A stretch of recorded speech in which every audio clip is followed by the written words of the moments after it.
Hello, everybody. This week it is October 12th, and we are getting ready to conclude our passages unit and begin on our foundations unit, which is going to be characterized mostly by the reading of the Scarlet Letter by Nathaniel Hawthorne. This is truly an American classic. It's not always the easiest read, but I do think it's an essential one.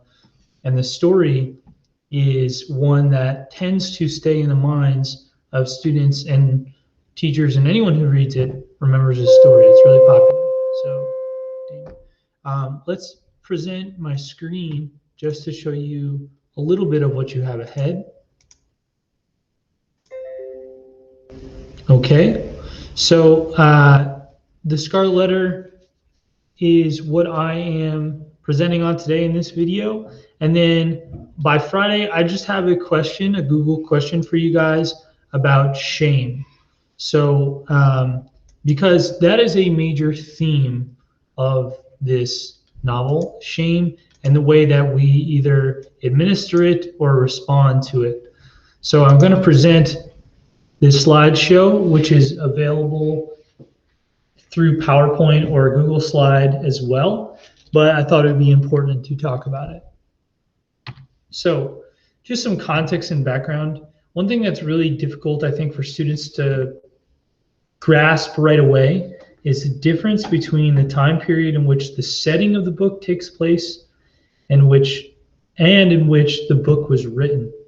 So the book was written in 1850, but the book itself the story itself takes place during the 1600s, almost 200 years earlier, inside a Puritan village with extremely religious and strict lifestyle governing the behavior of people.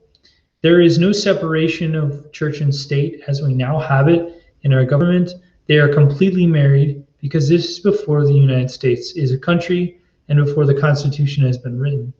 So that is a huge fact to understand before diving into the plot of this novel.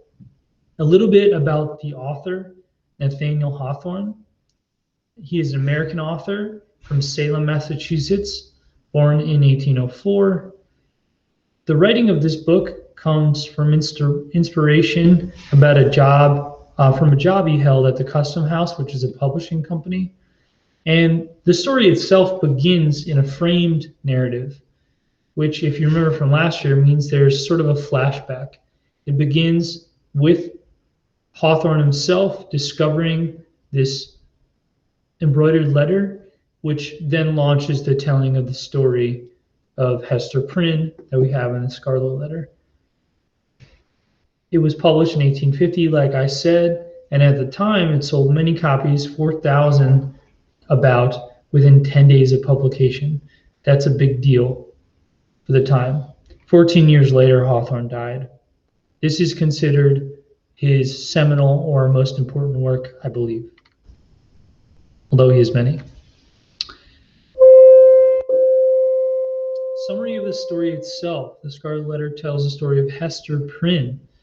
So Hester is a young woman who has come to live in this town without her husband because he is a scientist of sorts, or a natural scientist, I think they say, and he has gone to live with some natives to discover their medicines. No one in the town knows him because he never came with her, but they do know that Hester is married. So when Hester one day has a bump in her stomach indicating that she's pregnant, they know that her husband could not be the father because he's not around, which means that she has committed adultery. It's also important to understand that because of the unsettled nature of the majority of the United States, that it's very much a possibility within people's thoughts that after 3 years of being missing, Hester's husband might be dead. She herself doesn't know if he's alive. There's no text messaging, there's no calling, there's no letter writing even because there's no postal service. Okay, they have not heard from him for 3 years. So she believes him to be dead, and when she is discovered to be pregnant, the town is going to punish her anyways. We do not know the identity of the baby daddy, but when her husband appears on the day of her public punishment, he goes into disguise and determines to discover who said baby daddy is, and ensues this whole play. So Hester has to wear the scarlet letter A on her chest for the rest of her life as punishment for this sin, and then her husband is living in secret trying to find out the dad. The characters are Hester herself, as we discussed. Roger Chillingworth is the name her husband takes as a secret identity. So he's living in the town. He shows up on the day she's being punished, but he does not reveal that because of what's going on. Arthur Dimmesdale is the pastor or the reverend of the town. Pearl is her daughter, pictured here. And Governor Bellingham is the ruling governor or politician, if you will, of the town. Themes, there's a lot. There's a lot going on in this story, but some of them derive from what is called the Romantic movement, which is a period of time during the 1800s when this was written, not when it takes place, when it was written, preferencing the natural world over the industrialized world. There's also a preference for morality and passion over individual pursuits or technological pursuits even. Ideas of self-trust versus accommodating authority or those in charge.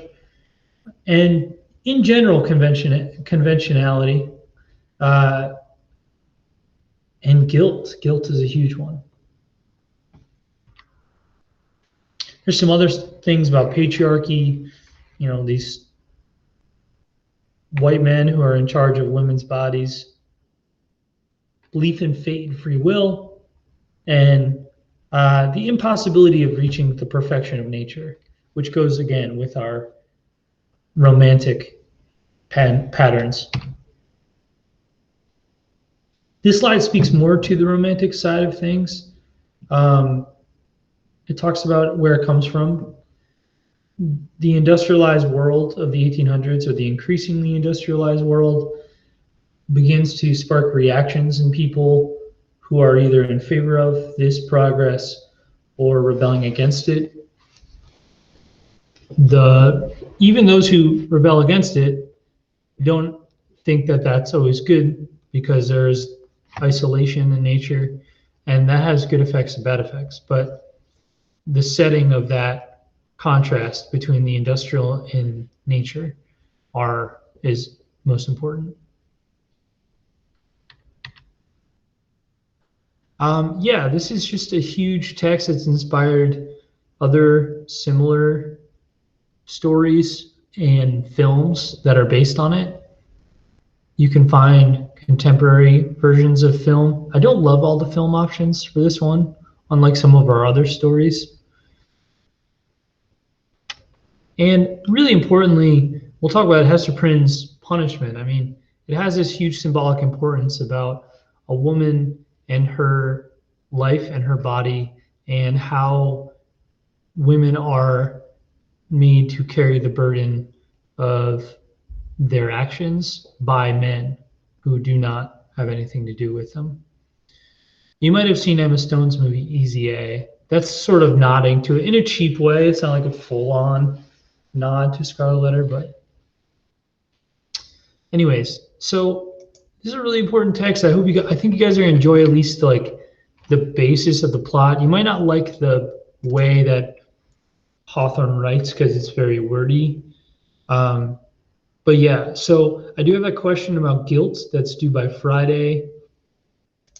And we're going to have some comprehension questions beginning next week. Hope you guys are doing well. And please reach out with any questions that you might have about this book or homework assignments. Take care, everyone.